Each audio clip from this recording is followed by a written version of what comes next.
दोस्तों, आज की कहानी जो हम आपके लिए लेकर आए हैं वो इस साल आई एक बेहतरीन थ्रिलर से भरी स्टोरी होने वाली है, जिसकी शुरुआत होती है साउथ एशिया के जंगलों से, जहां पर कुछ वर्कर को पेड़ काटते हुए हम देखते हैं क्योंकि उन्हें वहां पर एक होटल बनाना है। इस दौरान जो आदमी क्रेन चला रहा था उसे कुछ अजीब सा दिखता है जो कि पेड़ के पीछे छुप गया। उसे देखकर अब उसके अंदर जिज्ञासा पैदा हो गई कि आखिर वो क्या चीज थी। इसीलिए उसने नीचे उतरने का सोचा, लेकिन तभी उसके सभी वर्कर ने आकर याद दिलाया कि उसे काम नहीं रोकना चाहिए क्योंकि वैसे भी वो बहुत पीछे है। अब वो वापस से मशीन को ऑन करता है, पर कुछ ही देर बाद ये देखता है कि इनके साथी अभी भी जंगल से नहीं लौटे। इसीलिए उसने आगे जाने का सोचा। तभी वहां पर उसे अपने साथी का हेलमेट खून से लथपथ दिखा, जो देख इसके तो होश उड़ गए।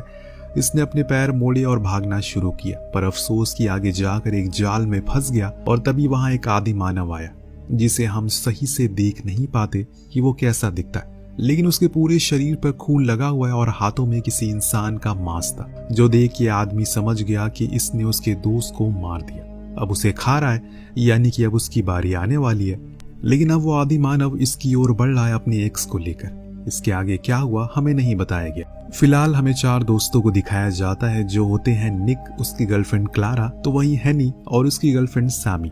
ये चारों यहाँ पर अच्छा समय बिताने के लिए आए हैं, पर खाने के दौरान निक हेनरी से कहता है कि उसने उनके लिए एक प्लान सोचा है जो काफी रोमांच से भरा हुआ है। दरअसल हम लोग रिवर राफ्टिंग करने के लिए जाएंगे, जहाँ पर तरह तरह के क्रोकोडाइल और अलग किस्म के जानवर देखने को मिलेंगे। लेकिन हेनरी उसे इतना खर्च करने से मना करता है, तो उसका दोस्त कहता है कि चिल यार, इसमें ज्यादा कोई खर्चा नहीं है। पर रूम में जाने पर हेनरी सैमी से कहता है कि आखिर हेनरी इतना पैसा क्यों खर्च कर रहा है, क्या वो मुझे ये दिखाने की कोशिश कर रहा है कि मैं गरीब हूँ। तो उसने कहा कि ऐसा कुछ भी नहीं है, वो बस तुम्हारा दोस्त। एक दोस्त अपने दोस्त के लिए इतना तो कर ही सकता है। सुबह होने पर हम सभी को रिवर के साइड में देखते हैं, जहाँ इनकी मुलाकात इनके गाइड से होती है, जो इन्हें रिवर राफ्टिंग करना सिखाएगा।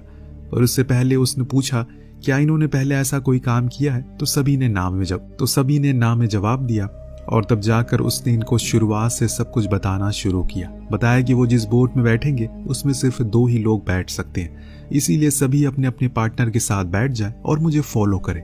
इससे पहले गाइड सभी से कहता है कि वो उसे अपना अपना फोन दे दे, क्योंकि यहाँ पर नेटवर्क तो आता नहीं। पर हेनरी इनकार कर देता है देने से, शायद आगे जाकर नेटवर्क आ जाए या फिर कोई इमरजेंसी पड़ जाए, किसी के पास तो फोन रहना चाहिए।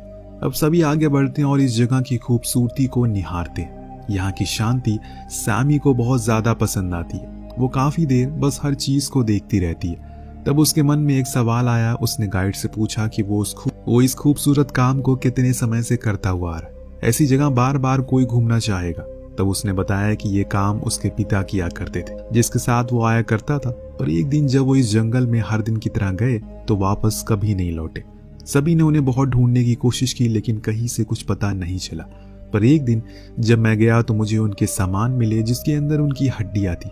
ये सुन सभी थोड़ा डर गए और पूछा कि आखिर ऐसा कौन सा जानवर कर सकता है, क्या इतना दिमागदार जानवर भी होते हैं, एक हड्डियां एक ही जगह पर छोड़े। तो गाइड ने कहा कि यह काम जानवरों का नहीं, ऐसा मुझे लगता है। मैंने कई लोगों से सुना है कि यहाँ पर कई 100 सालों से एक कबीला रहता है जो खुद की भूख मिटाने के लिए इंसानों का मांस खाता है, लेकिन उसने कभी भी उन लोगों को नहीं देखा। शायद ये झूठ भी हो सकता है। इतने में ही क्लारा की तबीयत कुछ बिगड़ सी जाती है, उसे वॉमिट होने लगती है क्योंकि वो प्रेग्नेंट थी। जो बात निक को कुछ खास पसंद नहीं आती, जो चीज हम उसके चेहरे से भी देखकर समझ पाते हैं। लेकिन ऐसा क्यों है, क्या कोई वजह है इसके पीछे? इधर ये लोग मौज कर रहे थे तो वहीं जंगल की दूसरी ओर हम 2 बाइकर्स को देखते जो डर्ट बाइक का मजा ले रहे हैं, साथ में ही लाइव स्ट्रीम भी कर रहे हैं। इतने में उनके सामने एक नो एंट्री का बोर्ड आता है, जो देख वो रुक गए। पर उनके व्यूअर्स ने कहा कि उन्हें अंदर जाना चाहिए वरना वो स्ट्रीम बंद कर देंगे। जो देख वो दोनों अंदर जाने का फैसला करते और फुल स्पीड से बाइक को भगाते हैं। लेकिन तभी एक रस्सी जैसा कुछ आगे वाले बाइकर पर लग गया, जिससे कि वो वहीं गिर गया।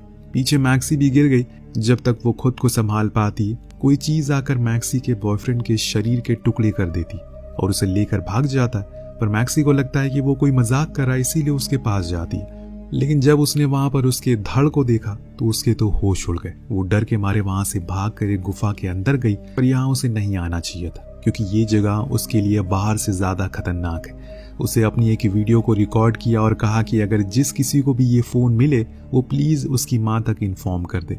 दरअसल जैसे ही अंधेरा हुआ उस गुफा में हमने किसी की परछाई को देखा जिसने उस लड़की को कुछ ही देर में खत्म कर डाला, फिर वहां से चला गया।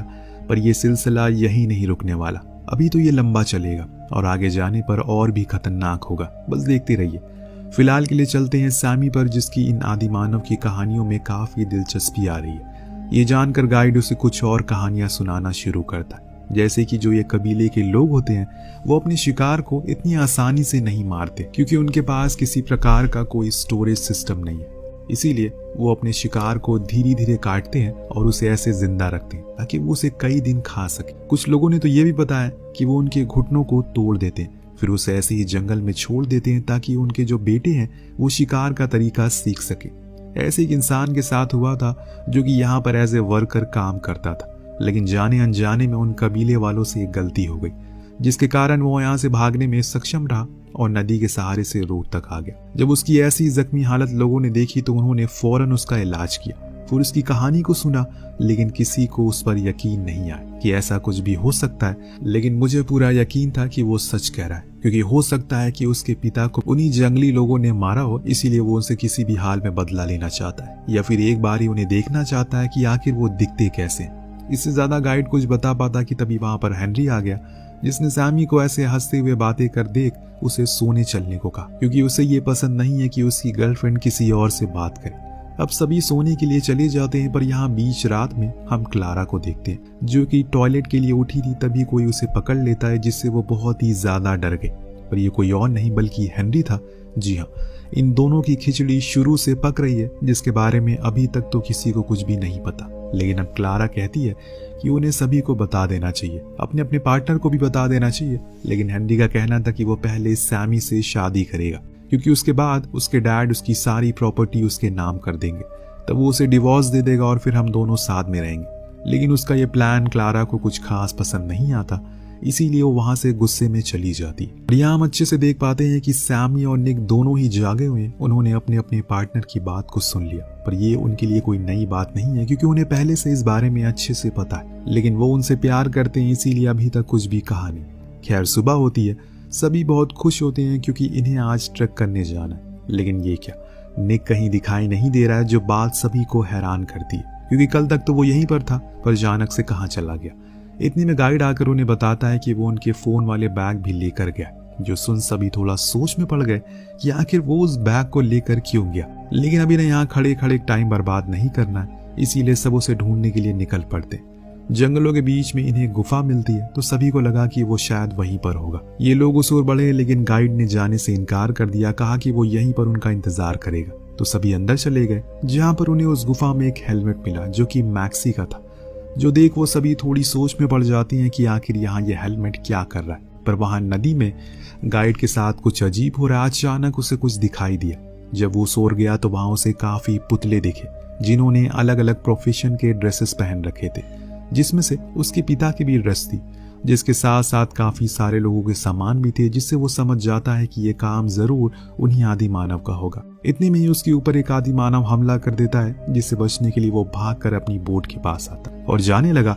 लेकिन तभी दोस्तों एक दूसरा आदि मानव आकर उसके गले को काट देता है, जिससे कि उसकी मौके पर मौत हो जाती है। यानी कि अब गाइड भी मारा जा चुका है, तो अब इन चारों का क्या होगा। खैर, वहां गुफा में अचानक इन्हें न जाने कहां से लेकिन निक मिल जाता है, जो बताता है कि उसे रात भर नींद नहीं आई, इसीलिए वो ऐसे ही जंगल में घूमने के लिए निकल गया। उस दौरान उसे ये गुफा मिली, जो काफी बड़ी और सुंदर है, इसीलिए मैं इसके अंदर कुछ देर समय बिताने आ गया। निक की रात भर ना सोने वाली बात को सुन हेनरी और क्लारा थोड़े से असहज हो गए, क्योंकि उन्हें कहीं ना कहीं ये एहसास हो गया है कि शायद उसने सब कुछ सुन लिया होगा, इसीलिए उसे नींद नहीं आई। जो बात सच भी थी, क्योंकि जब ये दोनों बाहर की ओर निकल रहे थे, तब निक ने हेनरी को बातों ही बातों में कह दिया कि तुम्हारी तो इतनी खूबसूरत पार्टनर है, फिर भी तुम्हें कोई और पसंद है। जिस चीज को लेकर उन दोनों में बहस भी हो गई।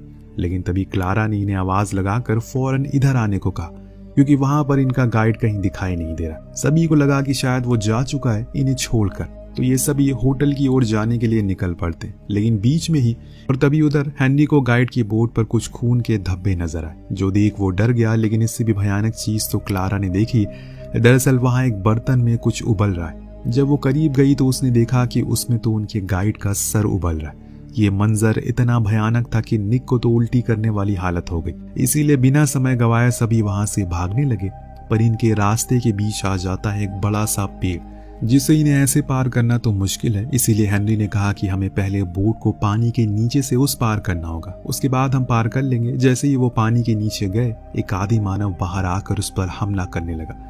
अब हेनरी भी कोशिश में था कि किसी भी तरह करके उसे हरा दे, लेकिन ऐसा हो नहीं पा रहा था कि तभी पीछे से क्लारा ने आकर उसके सर पर एक पत्थर से वार किया, जिससे वो थोड़ा डगमगा गया और इसी का फायदा उठाकर उसने उसके सीने में चाकू घुसा दिया, जिससे वो वहीं गिर पड़ा और ये सभी आगे बढ़ गए। लेकिन जब कबीले के एक आदमी ने अपने साथी की ऐसी हालत को देखा तो गुस्से के मारे उसने उसके दिल को बाहर निकाल लिया और उसे खाकर कसम खा ली कि वो उसके साथी का मौत का बदला जरूर लेगा। अब यानी कि इनके लिए मुसीबत और बढ़ गई है, क्योंकि इनमें से किसी को नहीं पता कि उनकी संख्या कितनी है, और इसीलिए सबसे पहले तो उन्हें जितनी जल्दी हो सके किसी को मदद के लिए बुलाना होगा, वरना बहुत देर हो जाएगी। सभी अब तेजी से आगे बढ़ते हैं, लेकिन बीच में निक हेनरी से कहता है कि वो उसका शुक्रिया अदा करना चाहता है क्योंकि उसने उसके लिए इतना सब कुछ किया।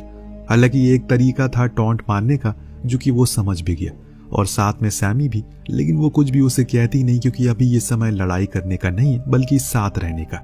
अंधेरा होने पर सैमी सभी के लिए कुछ फ्रूट तोड़कर लाती है और उन्हें बताती है कि हमें डरने की जरूरत नहीं है क्योंकि वो इतनी जल्दी हमें नहीं मारेंगे। इन लोगों को शिकार करना बहुत पसंद है और वो नहीं चाहते कि हमें एक साथ मारकर हमारा सारा मांस खराब हो जाए। इसीलिए हमें खुद का ध्यान रखना होगा और हर रात किसी न किसी को पहरेदारी देनी होगी। जैसे कि आज हेनरी का दिन है, पर सोने से पहले वो निक के पास जाती है और उसे दिलासा देती है कि सब कुछ ठीक हो जाएगा, हम यहाँ से बाहर निकल जाएंगे। लेकिन निक को पूरा यकीन है कि वो कभी भी यहाँ से जिंदा घर वापस नहीं जा पाएगा, क्योंकि उन्हें तो रास्ता पता ही नहीं है। ऊपर से क्लारा प्रेग्नेंट है, पर वो सैमी उसे प्रॉमिस करती है कि चाहे कुछ भी हो जाए वो क्लारा को कुछ नहीं होने देगी, इसीलिए वो आराम से सो जाए। पर ये क्या, जैसे सब सोने के लिए चले जाते हैं तभी हम वहां पर एक आदि मानव को देखते हैं जो कि इनको मारने की ताक में है। पर उससे पहले वो कुछ करे, हेनरी उस पर हमला कर देता है, लेकिन वो कुछ ज्यादा ही घातक था और इसीलिए वो कुछ ही देर खुद की हिम्मत हार गया। पर तभी उसके पीछे से निक आ गया, जिसने उसे बचाने के लिए उस आदि मानव के ऊपर वार किया, जिस चक्कर में हेनरी वहां से नीचे गिर गया। लेकिन जब कुछ देर बाद ऊपर आया तो देखा उन लोगों ने निक को बंदी बनाया हुआ है और वो पहले तो कोशिश करता है कि उसकी जान बचा ले, लेकिन जब उसे एहसास हो जाता है कि अब वो उसे बचा नहीं सकेगा तो वहां से जाने से पहले वो उसे वादा करता है कि वो उसकी बीवी का बहुत ख्याल रखेगा और जो बच्चा है वो उसी का है। इतना कहकर वो वहां से चला गया, जिसके बाद हमने देखा कि वहां के कबीले वालों ने उसे उल्टा लटका दिया, फिर एक छोटे लड़के से उसके शरीर के कई हिस्से करवा दिए, यानी कि अब वो इसे खाएंगे। पर वहां हेनरी भी घायल है, लेकिन फिर भी जैसे तैसे करके वो सुबह तक अपने और दोस्तों के पास पहुंच गए, जो कि बस वही 2 लड़कियां थी जो इसे ऐसे खून से लथपथ देख पूछती हैं कि क्या सब कुछ ठीक है। तो हेनरी झूठ कहता है कि निक रोड तक पहुंच गया और किसी भी समय वो मदद लेकर आ जाएगा, फिलहाल हमें आगे बढ़ना चाहिए। लेकिन ये क्या, जैसे ही इन्होंने कुछ कदम बढ़ाए इन्हें फिर से वही लोग दिख गए, जिसे भागने के चक्कर में क्लारा एक जाल में गिर गई, जिसके चक्कर में उसके कंधे में एक रॉड घुस गई। तब हेनरी ने जैसे तैसे करके सैमी को नीचे भेजा, जो उसे ऊपर लाने में लग गई।